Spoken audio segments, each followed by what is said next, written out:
जी अस्सलाम वालेकुम। कैसे हैं आप सब लोग? ठीक हैं। उम्मीद करता हूँ कि आप लोग ठीक ठाक होंगे भारत में। और कुछ दिनों से कुछ घर में मसरूफियात थी, मुश्किलात थी। मेरी अपनी तबीयत ठीक नहीं थी, फिर मेरी वाइफ जो है वो काफ़ी बीमार थी, तो इस वजह से मैं काफ़ी हद तक अनटच रहा आप लोगों के साथ। मैं वीडियोज़ अपलोड नहीं कर पाया, लेकिन अल्लाह का शुक्र है अब मैं काफ़ी हद तक फ्री हूँ एट द मोमेंट। तो बहुत अरसे से मुझे रिक्वेस्ट आ रही थी कि सर आप असद साहब के उनका एक प्रोग्राम था थर्ड डिग्री, जिसका नाम है, वो आज तक टीवी पे लगा था। आज से कोई 4-5 साल पहले की बात है। तो उस पर रिएक्शन दें, जिसमें उनसे बड़े ताबड़तोड़ किस्म के सवाल किए गए और उन्होंने बड़ी जानदारी तरीके से उनका जवाब दिया। तो मुझे इसके लिए रिक्वेस्ट की थी मोहम्मद खुर्शीद साहब ने, बहुत ज़्यादा और भी लोग हैं, उनका नाम मैं यहाँ पर नहीं ला सका, लेकिन इसकी रिक्वेस्ट मुझे काफ़ी सारी थी, तो मैं आज लेके आया हूँ। इनका प्रोग्राम है आज तक टीवी पे थर्ड डिग्री। तो उसको अब लेट्स सी कि इस प्रोग्राम में क्या हुआ। और मैंने वाकई नहीं देखी हुई ये इनका प्रोग्राम। काफ़ी सारे इनकी वीडियोज़ हैं यूट्यूब के ऊपर, तकरीबन सैकड़ों बल्कि इवन हज़ारों में। तो आप सब देख नहीं पाते एक्चुअली, ना आपने सब देखी होती हैं। बट ये वाकई वीडियो मैं फर्स्ट टाइम देखने वाला हूँ। और लेट्स सी कि इसमें ऐसी क्या ख़ास बात है कि मुझे इसके लिए कहा कि सर रिएक्शन दें आप। सो असद साहब थर्ड डिग्री प्रोग्राम में, इसको देखते हैं और देखते हैं कि जी यहाँ पे असद साहब जो है उनका क्या अंदाज़ था बात करने का इनके साथ। तो इस वीडियो को हम स्टार्ट करते हैं अब। Okay, yes. सबसे तीखे सवाल जिनका देना पड़ेगा जवाब। सामने बैठी शख्सियत का हर राज होगा बेपर्दा। सही। आज तक की पॉलिटिकल इन्वेस्टिगेशन टीम इंटेरोगेट कर रही है देश के दिग्गजों को। आज के पीआईटी हैं अशोक सिंघल, श्वेता सिंह और पुण्य प्रसून वाजपेयी, और इनके सामने हैं AIMIM अध्यक्ष असदुद्दीन ओवैसी। असदुद्दीन ओवैसी साहब, मजलिस-ए इत्तेहाद मुस्लिमीन, एकदम से सवाल मतलब क्या है इसका? मजलिस इत्तेहाद मुस्लिमीन ये पार्टी 1947 से पहले एक सोशल ऑर्गेनाइजेशन थी।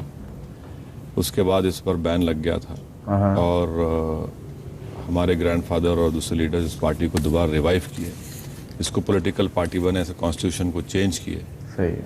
और इस कॉन्स्टिट्यूशन को इंडियन कॉन्स्टिट्यूशन के ताबे किए। जब देखते हैं ये एहसास क्यों होता है कि वही पुरानी स्थितियां हैं आज़ादी से पहले की आपके साथ? नहीं, ऐसा तो कोई नहीं है सर। आप देखिए, अगर हमारा पॉलिटिकल काम से ज़्यादा अगर हम दूसरा काम भी देखें, हैदराबाद में हमारी पार्टी ने तालीम के मैदान में medical college, engineering college, cooperative bank, ये सब काम किए, मगर ये सामने नहीं आता। नहीं, आपको देख के ये एहसास होता है, आपके डायलॉग्स को सुन के एहसास होता है मसलन आप इस देश के भीतर गुलाम हैं। नहीं सर, हम गुलाम कभी थे ना कभी रहेंगे इंशाल्लाह। हमारी लड़ाई ये है, हुकूक की लड़ाई है, और हम ये चाह रहे हैं कि जो लोग इख्तदार पर बैठे हुए हैं, जो पावर में हैं, उनसे हम अपना हक मनवाना चाहते हैं। जो हक, जो ये नहीं कि आसमान से तारे तोड़ कर ला के दो, वो हक जो इंडिया के कॉन्स्टिट्यूशन ने हमको दिया। सही बात। तो हक क्या परवीन तोगड़िया की भाषा बोल करके आप हक दिलवाएंगे? नहीं, परवीन टोगाडिया की भाषा में मेरी भाषा में बहुत ज़मीन आसमान का फ़र्क है। परवीन टोगाडिया ये चाहते हैं कि हिंदुस्तान में हिंदू राष्ट्र कायम किया जाए। मेरा मानना यह है कि हिंदुस्तान में तमाम मज़ाहिब को सेलिब्रेट किया जाता है। मैं हिंदुस्तान में किसी एक मज़हब को लागू करना नहीं चाहता। मैं ये चाहता हूँ कि जो कॉन्स्टिट्यूशन में जो हमको राइट्स दिए गए वो हमको मिले। टोगाडिया साहब उन तमाम राइट्स कॉन्स्टिट्यूशन को मानते ही नहीं है वो। तो आपका भाई, आपका ये कहने का क्या मतलब है कि हर बच्चा मुसलमान पैदा होता है? हाँ, ये मैंने इसलिए कहा क्योंकि ये मुसलमानों का एक रिलीजियस बिलीफ है। अगर आप मेरा पूरा जुमला देखेंगे तो मैंने उसमें यह कहा कि हमारा बिलीफ है, हम किसी पर जोर ज़बरदस्ती नहीं करते। आप इसको नहीं मानते मत मानिए, ये मैंने बार बार कहा उसमें। ये हमारा बिलीफ है। हमारा बिलीफ से मतलब? मुसलमानों का बिलीफ है, रिलीजियस बिलीफ है। आप एक राजनीतिक पार्टी हैं, संविधान की शपथ लेते हैं, संसद में पहुंचते हैं, फिर आपका बिलीफ कहाँ से आ गया और धर्म का बिलीफ कहाँ से आ गया? इसलिए आता है क्योंकि आर्टिकल 25 अगर आप पढ़ेंगे, फ्रीडम ऑफ रिलीजन, ये फंडामेंटल राइट है, ये डायरेक्टिव प्रिंसिपल तो नहीं है। जो फंडामेंटल राइट मुझे इस बात की इजाज़त देता है कि मैं अपने रिलीजियस बिलीफ पर चलूँ, और फ्रीडम ऑफ एक्सप्रेशन भी है मेरे पास आर्टिकल 19, जहाँ पर मैं अपना रिलीजियस बिलीफ को सामने रख रहा हूँ। और मैं वो बात कहाँ पर कहा, वो बात मैंने prophet Muhammad peace be upon him के मीलाद सेलिब्रेशंस में मेरी स्पीच में बात कही मैंने। वो तो प्रवीण तोगड़िया कहाँ से गलत हो जाते हैं फिर? कैसे बताइए? वो कह रहे हैं कि अगर आप जब तक हिंदू नहीं हैं, आप नेशनलिस्ट नहीं हैं, मैं तो हरगिज़ ये बात नहीं कह रहा हूँ। तो आपका भाई जो अकरुद्दीन 22 दिसंबर 2012 को कहते हैं कि 25 करोड़ मुसलमान बता देंगे अगर 15 मिनट के लिए पुलिस को एक तरफ कर दें, 100 करोड़ हिंदुओं को बता देंगे। क्या है ये प्रवीण तोगड़िया की भाषा नहीं है क्या? मैं आपसे ही मैंने इस सवाल पर हर बार यही जवाब दिया कि जब ये मामला आया, अकबरुद्दीन ओवैसी लंदन में अपना इलाज करवा रहे थे, वो खुद आए वापस, अपने आप को कानून के हवाले किया, 55 दिन उनको जेल में रहना पड़ा और जमानत पर निकले। और मुझे पूरा यकीन है कि जिस तरह अदालत इंसाफ करती आया है, अदालत इंसाफ करेगा। आपके हिसाब से जो उन्होंने कहा था वो सही था या गलत अब था? सही या गलत का फैसला तो अदालत थर्ड डिग्री में तो नहीं हो सकता। अगर आप प्रवीण तोगड़िया को सही या गलत बोल सकते हैं, अगर आप संजय राउत को सही या गलत बोल सकते हैं, तो फिर आप अपने भाई को भी सही या गलत बोल सकते हैं। देखिए, मुझे ये बता दीजिए कि तोगड़िया के खिलाफ हैदराबाद में, महाराष्ट्र में और दूसरे कई रियासतों में कई केसेस बुक हुए, गिरफ्तार क्यों नहीं करते फिर उनको आप? संजय राउत का मामला ले लीजिए, कोड ऑफ कंडक्ट है मुंबई में, ना एडिटर्स गिल्ड की तरफ से कोई बयान आता क्योंकि उन्होंने वैसे एडिटर भी लिखा, कोई केस बुक नहीं होता। हम यही कह रहे हैं कि अगर कोई ऑब्जेक्शनेबल कोई बात कहता है तो कानून का यूनिफॉर्मली इस्तेमाल करिए, क्यों नहीं कर? सेलेक्टिव इस्तेमाल मत करिए। क्यों नहीं हो रहा है? आप आपको विक्टिमाइज किया जा रहा है। विक्टिमाइज सवाल नहीं, ये तो सब आप लोगों का काम है कि आप बताएं कि भाई जब कानून है तो अब इस्तेमाल क्यों नहीं करते। मिसाल के तौर पर हैदराबाद में प्रवीण तोगड़िया के ऊपर 5 FIR है, सही, वो बार बार आते, ना तो वो बेल लेते उसमें, ना उनको गिरफ्तार करते। तो हम यही तो हम बोल रहे हैं कि भाई अगर कानून है तो इस्तेमाल करिए। अगर वो आप इस्लाम धर्म स्वीकार करने के लिए न्योता देते हैं लोगों को कि आप आइए इस्लाम धर्म स्वीकार कीजिए, अगर वो हिंदू धर्म स्वीकार करने की बात करते हैं तो क्या फर्क रह जाता है? आप कहते हैं हमारे पास पैसे नहीं है देने के लिए, लेकिन आप आइए, हम दुनिया में आपको तरक्की देंगे, आपको जीवन शैली बदलेंगे। और वो तो राजनीतिक संगठन भी नहीं है। बिल्कुल। देखिए, वो जो बात थी, मैं दावत दे रहा हूँ, आपको भी दावत दूंगा कि भैया आइए, हमारा रिलीजन कबूल करिए। आप नहीं करेंगे तो मैं तो आपको जोर जबरदस्ती नहीं कर सकता ना। मैं तो आपसे नहीं कहूंगा कि जब तक तुम कबूल नहीं करोगे तुम इस मुल्क के फर्स्ट सिटीजन नहीं। सही बात, सही बात। मैं तो दावत दूंगा आपको बराबर। मतलब धर्म की पॉलिटिक्स कर रहे हैं ना? धर्म की पॉलिटिक्स नहीं है। देखिए, फ्रीडम आप मुसलमानों के नेता बनना चाहते हैं, क्या बनना चाहते हैं? आपकी पॉलिटिक्स क्या है? देखिए, मैं मुसलमानों का नेता नहीं बनना चाह रहा हूँ। जितने नेता बने वही इस कम्युनिटी को डुबा दिए। मैं नेता हरगिज नहीं बनना चाह रहा हूँ। मैं आपको फ्रीडम ऑफ रिलीजन है मेरा, मैं उसके तहत बात अपनी करूंगा। हाँ, जहां वायलेशन होगा आप मुझ पर केस बुक कर दीजिए, बीच चौरस्ते पे खड़ा करके जो करना है करिए। मगर जब आप फ्रीडम ऑफ एक्सप्रेशन की बात है, फ्रीडम ऑफ रिलीजन की बात है, तो मैं उसको बराबर उसमें। आप धमकी देते हो उद्धव ठाकरे को कि हैदराबाद आके दिखाइए, वो कहते हैं क्या पाकिस्तान का हिस्सा है क्या हैदराबाद? क्यों नहीं आ सकती? कोई भी नागरिक कहीं भी जा सकता है। जब हम बांद्रा ईस्ट में इलेक्शन लड़ रहे थे तो उन्होंने कहा कि कहां से आ गए, मेरे अंगना में तुम्हारा क्या काम है? हम बोले कि हम बांद्रा ईस्ट में आए, ये भी हिंदुस्तान का हिस्सा है, हैदराबाद भी है। इलेक्शन में ये टोका टोकी तो होती है। कौन कह रहा है कि खुदा ना खास्ता कभी पूरा हिंदुस्तान में हर इलाका शामिल है? इलेक्शन में उन्होंने एक बात कही, हमने उसका जवाब दिया। मतलब आप भी आग उगलते हैं, आपकी पॉलिटिक्स भी आग उगलने वाली है। आप मुसलमानों के नेता बनने चाहते हैं, आपने कहा कि सबने डुबाया, तो आप किस दिशा में ले जा रहे हैं? मैं मुसलमानों का नेता नहीं बनना चाह रहा हूँ। तो किसके नेता बनना चाह रहे हैं? मैं किसी का भी नेता नहीं बन सकता। मैं इतना बड़ा आदमी नहीं हूँ कि मैं नेता बन सकूँ या अपने आप को बोल नेता। मेरे भाई, मैं एक छोटा मोटा सिपाही हूँ, मेरा एक कॉज है, मैं उस पर काम करना चाह रहा हूँ।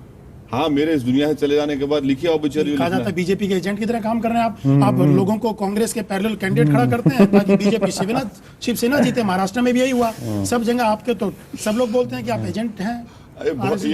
ये मजाक बन चुका है। देखिए, मैं पूरे पार्लियामेंट इलेक्शन 2 सीट खड़ा किया, मोदी साहब 280 जीत गए। महाराष्ट्र में एक पार्लियामेंट सीट नहीं खड़ा किया, 42 वो लोग जीत गए। बताइए फिर मेरा क्या रोल है इसमें? तो क्या ये लोग जो मुझ पे इल्जाम लगा रहे हैं ये सब मिले हुए थे क्या मोदी से? आज की सीट का क्या हुआ? उसमें आप तीसरे नंबर पे हैं। हाँ, राणे को आप हराने में लगे हुए हैं। बिल्कुल तीसरे नंबर पे हैं। बाई इलेक्शन है, वो सीट हमारी नहीं थी। हम इलेक्शन जरूर लड़ेंगे। हम कोई ठेका लेके नहीं रखे हुए हैं कि इनको जिताएंगे उनको हारेंगे। हमारी खुद एक इंडिपेंडेंट पॉलिसी है। और मुझे यहाँ पर ये कहना पड़ेगा कि काशीराम ने एक बहुत अच्छी बात कही थी कि पहला इलेक्शन हारना, दूसरा हरवाना, तीसरा जीतना। और अगर पॉलिटिकल लाइफ में हम इलेक्शन नहीं लड़ेंगे तो जीतेंगे कैसे? तो लड़ना तो पड़ेगा। आज नहीं जीते कल जीतेंगे। बड़ी महीन राजनीति खेलते हैं आप वैसी साहब। नहीं सर, आप जिसको जैसा डिस्क्राइब करते कर लीजिए। डिस्क्राइब करते हैं आप कर लीजिए सर। बीजेपी और आरएसएस दो हिस्से हैं, एक राजनीतिक तौर पर सामने आता है और एक सामाजिक तौर पर सामने आता है। आप इन दोनों का मिक्सर होकर मुसलमानों के जरिए अपने वोट बैंक को भी बड़ा करते हैं, अपने फ्रीडम ऑफ एक्सप्रेशन का जिक्र भी कॉन्स्टिट्यूशन की धारा के तहत करना चाहते हैं, संविधान के तहत कानून का पालन भी करना चाहते हैं और इस देश को आईना भी दिखाना चाहते हैं कि तमाम राजनीतिक दल कटघरे में है, तो फिर मुझे आप हमाम में खड़ा मत कीजिए। सर, सबसे पहली बात, आपकी बात गलत है। क्यों गलत है? क्योंकि डिवीजन ऑफ लेबर है। कहाँ डिवीजन ऑफ लेबर है कि आरएसएस असल एक ऑर्गेनिक लिंक है। आरएसएस ने डिवीजन ऑफ लेबर किया कि पॉलिटिकल विंग बीजेपी, मजहबी विंग वीएचपी, गड़बड़ का विंग जो मतलब बजरंग दल, यहाँ कोई डिवीजन ऑफ लेबर नहीं, ये एक पॉलिटिकल पार्टी। इसी का लाभ आपको मिल रहा है। सुन लीजिए, ये एक है। दूसरी बात, ये मुस्लिम वोट बैंक तो है ही नहीं। मैं तो पार्लियामेंट में खड़े होकर मिस्टर मोदी का शुक्रिया अदा किया कि उन्होंने मुस्लिम वोट बैंक के इस मिथ को डिस्ट्रॉय कर दिया और ये बतला दिया कि मुस्लिम वोट बैंक कभी था नहीं, मुस्लिम पॉलिटिक्स कभी थी नहीं। हमेशा से जो होता आया है कि मेजॉरिटेरियन फॉर्म ऑफ डेमोक्रेसी की बात होती रही। मतलब मोदी की पॉलिटिक्स को आप सही मानते हैं? नहीं, मैं सही नहीं मानता हूं। मैंने उनको कहा कि आपने उस मिथ को ब्रेक किया।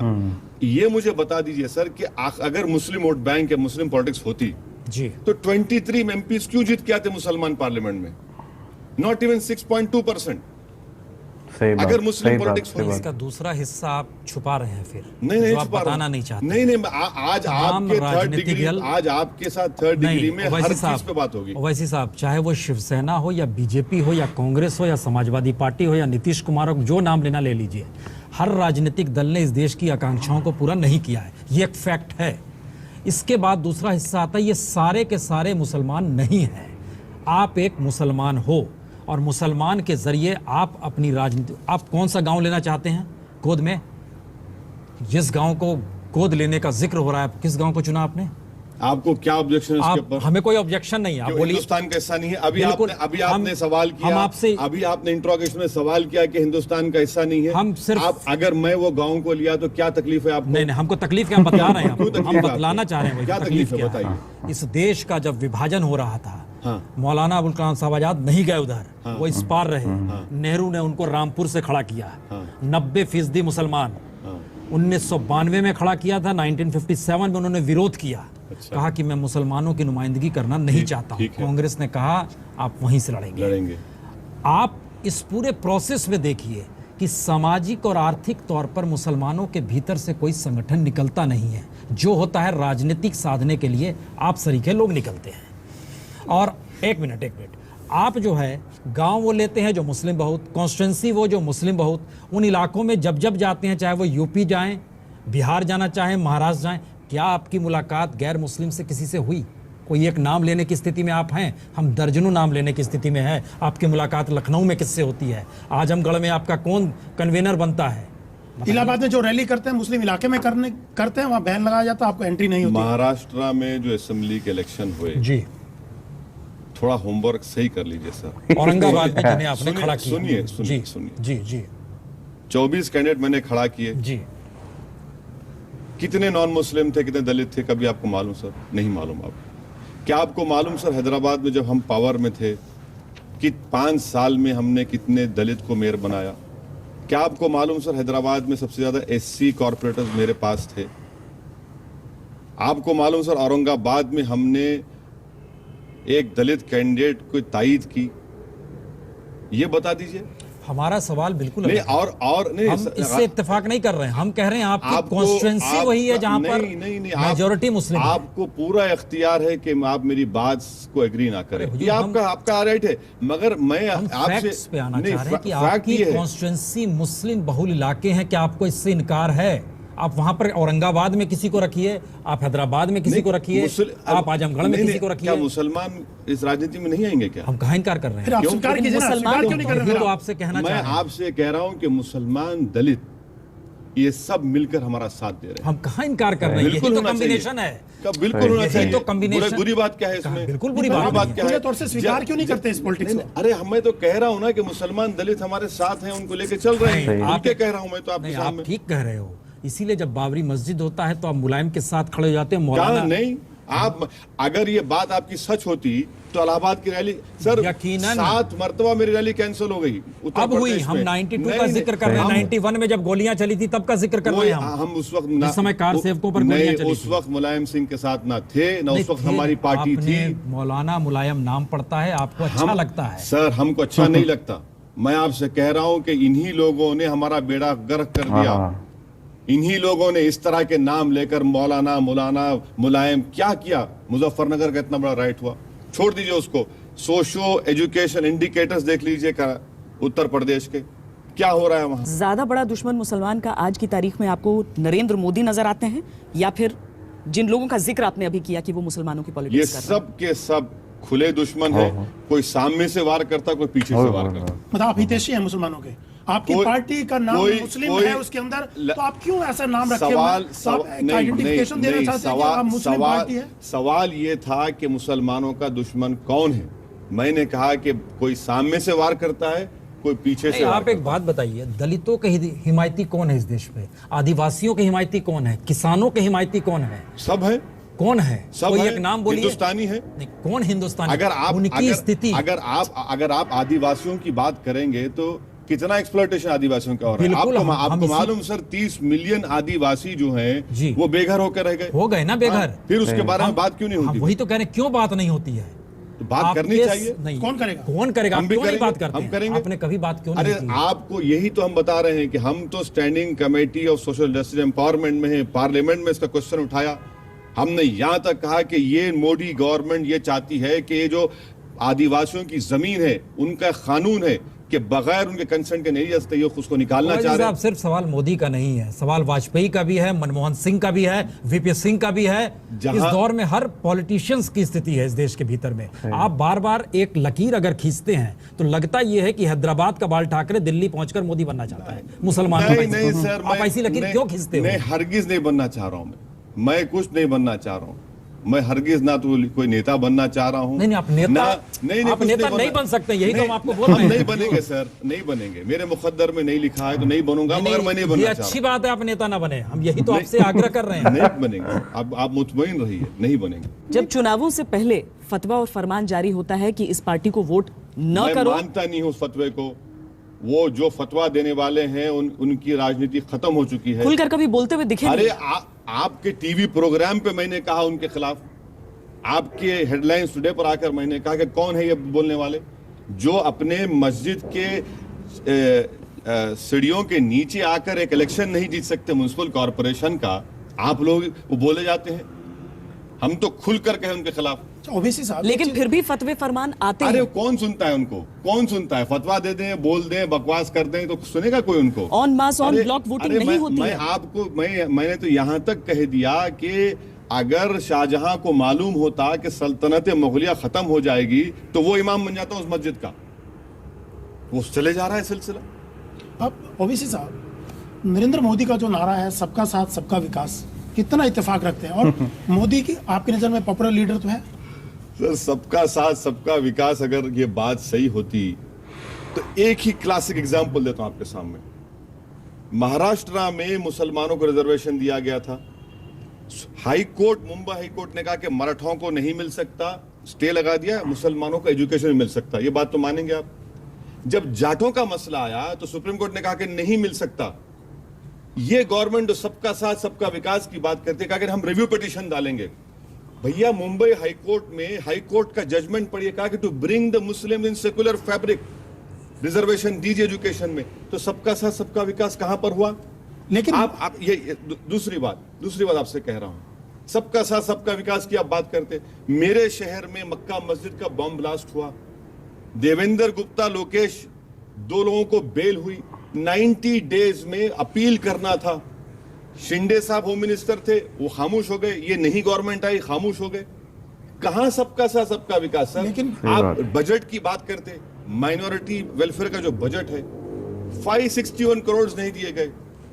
सबका साथ सबका विकास। लेकिन गुजरात दंगों का दाग तो धो दिया ना मोदी ने, पीछे छूट गया। जिस ढंग से सीटें लेके गए, भारी बहुमत से जीते, आपको लगता है मोदी पॉपुलर तो है सब समुदायों के बीच में? अगर आप ये कह रहे हैं कि 280 सीट ला लिए और मुझसे आप कह रहे हैं कि भूल जाओ नरोड़ा पाटिया के उस और एहसान जाफरी कत्ल को तो मैं तो नहीं बोलने वाला। लेकिन 1 साल अभी पूरा होने वाला है इस सरकार का। 1 साल में क्या वाकई माइनॉरिटीज की स्थिति, माइनॉरिटीज का कंडीशन बद से बदतर हुआ है या आपको बेहतरी दिखती है? क्या वो खौफ जो मोदी के नाम पर खड़ा किया गया था वो गलत साबित नहीं हुआ है 1 साल में? अमेरिका का प्रेसिडेंट आकर हमको सबक दे रहा है, हमको बता रहा है फ्रीडम ऑफ रिलीजन के बारे में। बताइए आप बताइए, सिर्फ उस 1 साल के बारे में जिक्र कर रहे हैं ओबामा। अच्छा, prime minister of India UNESCO headquarters में कहते हैं कि हमारे मुल्क में मजहब, रिलीजन, कल्चर एक है। 24 घंटे नहीं गुजरते उनके अलाई कहते हैं कि मुसलमानों से वोट का अख्तियार छीन लिया जाए। लाल किले पर खड़े होकर झंडा चढ़ाकर तिरंगा प्राइम मिनिस्टर कहते हैं कि 10 साल का मोरेटोरियम दो, लव जिहाद की बात शुरू हो जाती है।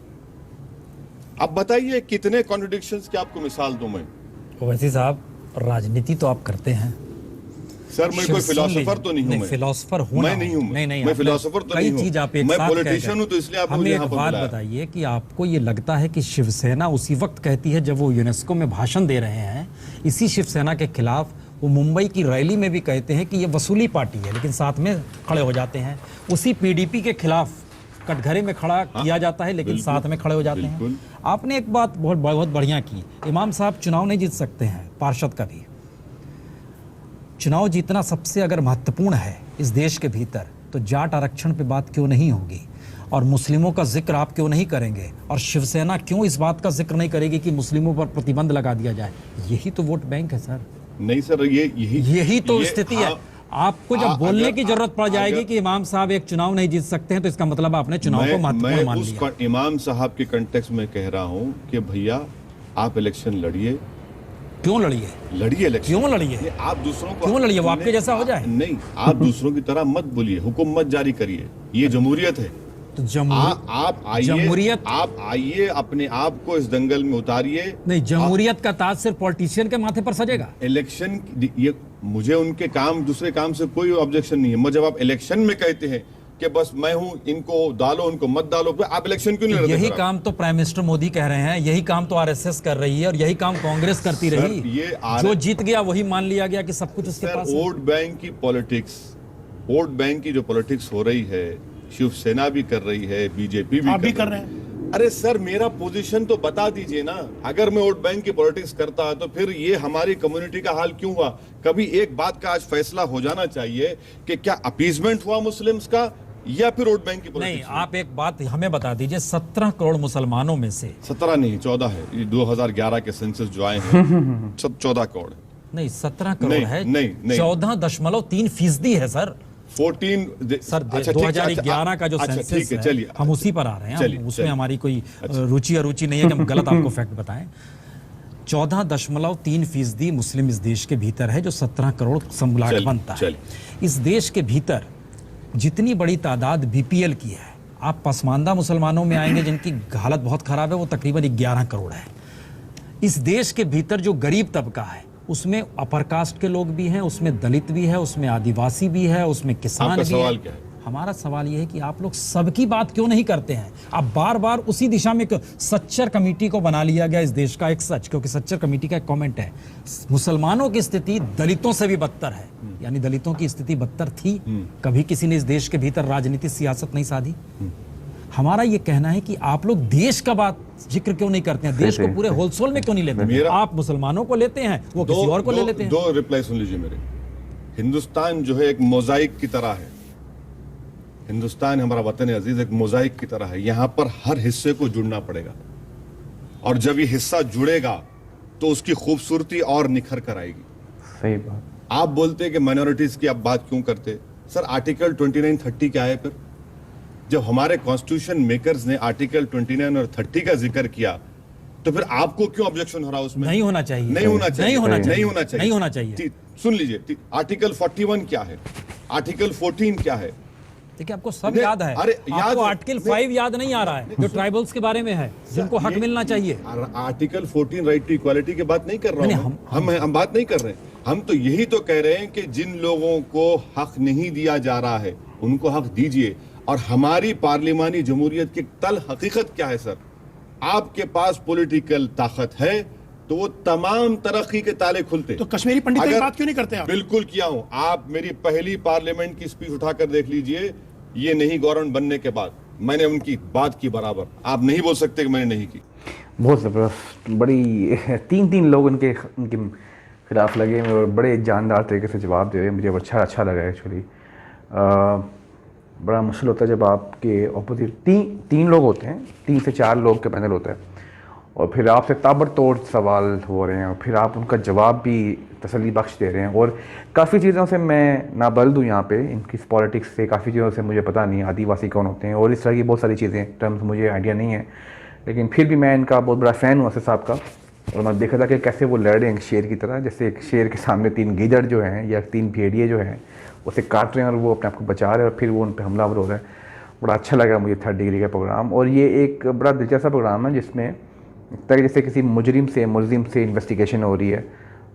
बिल्कुल आपकी अदालत की तरह की तर्ज पे प्रोग्राम है, लेकिन उन्होंने यहाँ बड़े अच्छे पुरसकून जवाब दिए हैं और बहुत मज़ा आया मुझे सुनने का।